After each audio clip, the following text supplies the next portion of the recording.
बिस्मिल्लाहिर्रहमानिर्रहीम। अस्सलाम वालेकुम नाज़रीन, आप यूट्यूब चैनल देख रहे हैं। मैं इमरान ख़ान हूँ। नाज़रीन, आज़ाद कश्मीर में दवाइयों की, ख़ुराक की और तेल की किल्लत हो रही है। इस हवाले से एक वीडियो है, मैंने अभी देखी। मैं वो वीडियो आपको भी दिखाता हूँ, आपके साथ शेयर करता हूँ। आप देखें, आपको आइडिया हो जाएगा किस तरीके से ज़्यादती की जा रही है आज़ाद कश्मीर में। क्योंकि जब BBC ने इसको रिपोर्ट किया तो पाकिस्तान की हुकूमत ने, चाहे वो PMLN की और पीपल्स पार्टी की वफाकी हुकूमत है, चाहे वो पीपल्स पार्टी की आज़ाद कश्मीर की हुकूमत है, वो दोनों ने मिलकर ये कहा जी कि ये BBC की रिपोर्टिंग गलत है। अब मैं आपको सबूत दिखाता हूँ, बहुत सारे सबूत मौजूद हैं, लेकिन सिर्फ एक नौजवान की बनाई हुई वीडियो ये ज़रा आप देखिए और सुनिए कि इस वीडियो में क्या हो रहा है। भाईजान, ये ट्रक क्यों खड़े हैं? जाने नहीं दे रहे। कौन नहीं जाने दे रहे? पंजाब पुलिस नहीं जाने दे रही। क्या कह रहे हैं? बंद करो खाना पीना। अच्छा, क्या कह रहे हैं? इनका खाना पीना बंद करो, कश्मीरियों का बंद करो। ओहो भाई, ये अभी हम मरी से जा रहे हैं मुजफ्फराबाद की तरफ। जितना भी राशन आजाद जम्मू कश्मीर की तरफ जा रहा था, यहाँ पे पंजाब पुलिस ने ट्रक रोके हैं। ये देखें, ये राशन के साथ लोड हैं। ये आजाद जम्मू कश्मीर में जाने नहीं दे रही। ये नौजवान जो वहाँ से गुजर रहे थे, उन्होंने ये वीडियो बना के सोशल मीडिया पर डाली है और ये वीडियो भी सर्कुलेट कर रही है। और बहुत सारी वीडियोज़ हैं, कुछ मुझे भी लोगों ने भेजी हैं। तो अब आप अंदाज़ा करें कि ये क्या रियासत के करने का काम है कि तेल बंद कर दो, दवाइयाँ बंद कर दो, खुराक बंद कर दो। इससे क्या मोहब्बत पैदा होगी? इससे तो शदीद नफ़रत पैदा होगी।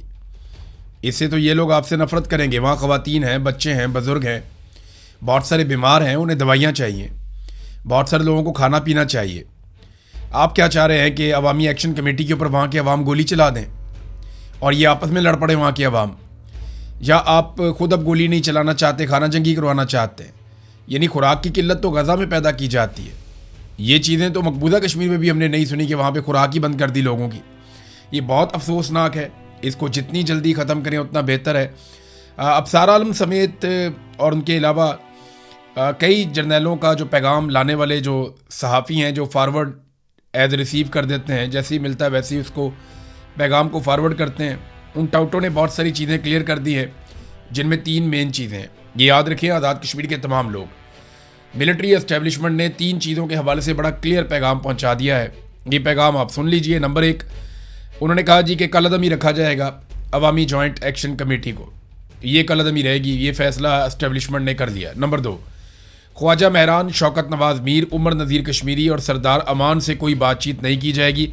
उनके तो मैंने आपको पहले ही बताया कि डेथ वारंट ही उनके साइन कर दिए गए हैं और इनमें से एक पर गोली भी चल चुकी है।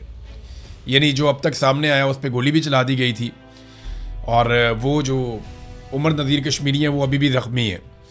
और नंबर 3 ये है कि मुतालबा तस्लीम नहीं किए जाएंगे। ख़ास तौर पे जो 12 मुहाजिरीन की नशिस्तों वाला मुतालबा है वो तो बिल्कुल तस्लीम नहीं किया जाएगा। और अगर कोई तब्दील करना चाहता है स्टेटस को तो वो फिर 2/3 अक्सरियत के साथ, पहले वो अपनी हुकूमत बनाए, फिर 2/3 अक्सरियत के साथ 12 नशिस्तें मुहाजिरीन की ख़त्म करे। अब बड़ी दिलचस्प बात यह है कि जब भी किसी ने 2/3 अक्सरियत हासिल करनी है तो ये 12 नशिस्तें उसको चाहिए होंगी। इन 12 नशिस्तों के बगैर तो नामुमकिनात में से है कि किसी के पास 2/3 अक्सरियत आ जाए। अब अगर एक पॉलिटिकल पार्टी हुकूमत बना लेती है तो ये 12 नशिस्तें अपने पास रख लेती है एस्टेब्लिशमेंट, तो वो कभी भी आइन में तरमीम नहीं कर पाएगी, तब्दीली नहीं ले पाएगी, 2/3 अक्सरियत पूरी नहीं होती। और ये 12 लोग अपनी सीटें हमेशा के लिए ख़त्म तो नहीं करेंगे, ये नहीं चाहेंगे कभी भी ऐसा हो। लिहाजा बड़ा बंदोबस्त किया है एस्टेब्लिशमेंट ने। लेकिन अगर सारी जमातें मिलकर एस्टेब्लिशमेंट से जान छुड़ाना चाहें, कोई ऐसा वक्त आ जाए पाकिस्तान में तो शायद हो जाए, वरना आज़ाद कश्मीर के ऊपर कंट्रोल बड़ा मजबूत है। लेकिन दूसरी तरफ आज़ाद कश्मीर के जो लोग हैं वो भी पीछे हटने के लिए बिल्कुल तैयार नहीं है। यानी लोग अभी भी बहुत बड़ी तादाद में धरनों में मौजूद हैं, एहतजाज में मौजूद है। और उन्होंने कॉल दी थी, वो बढ़ने वाले थे मुजफ्फराबाद की जानिब, लेकिन फजल रहमान साहब ने कहा कि मैं सालसी करवाता हूँ, आप ये एहतजाज मुअख्खर कर दें। तो उन्होंने फजल रहमान साहब की दरख्वास्त के ऊपर अपना एहतजाज मुअख्खर कर दिया।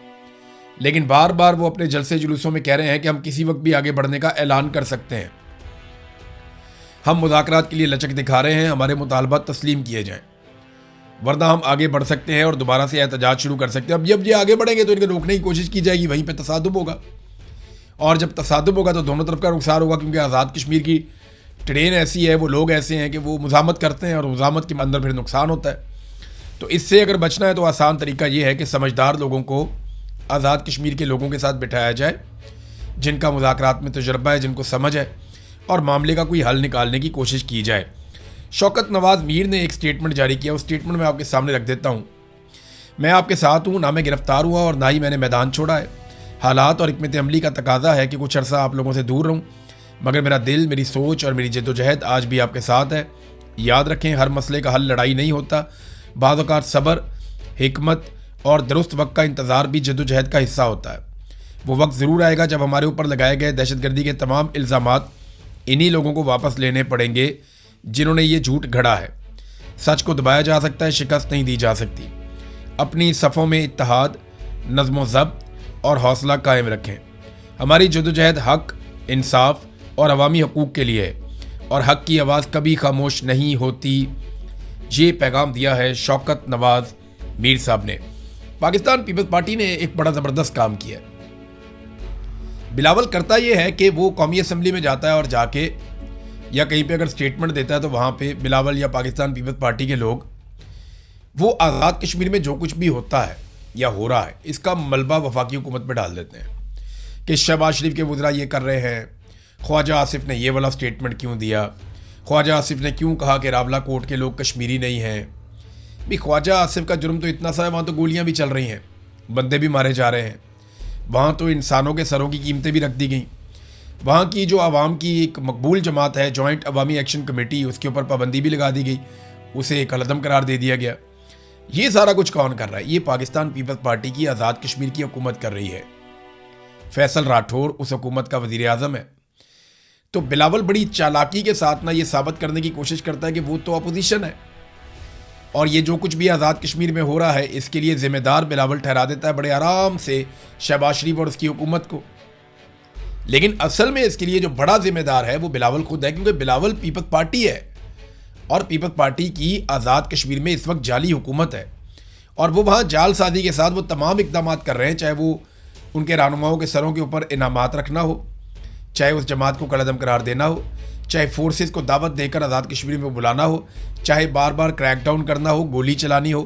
ان تمام فیصلوں کے پیچھے جو ایک فورس کھڑی ہے وہ پاکستان پیپلز پارٹی ہے. لہذا بھی اس فیکٹر کو نظر انداز نہیں کر سکتے. ناظرین, ایک نیا چورن پاکستان میں بیچنے کی کوشش کی جا رہی ہے. آنے والے دنوں میں بڑی شد اور مد کے ساتھ یہ چورن بیچا جائے گا.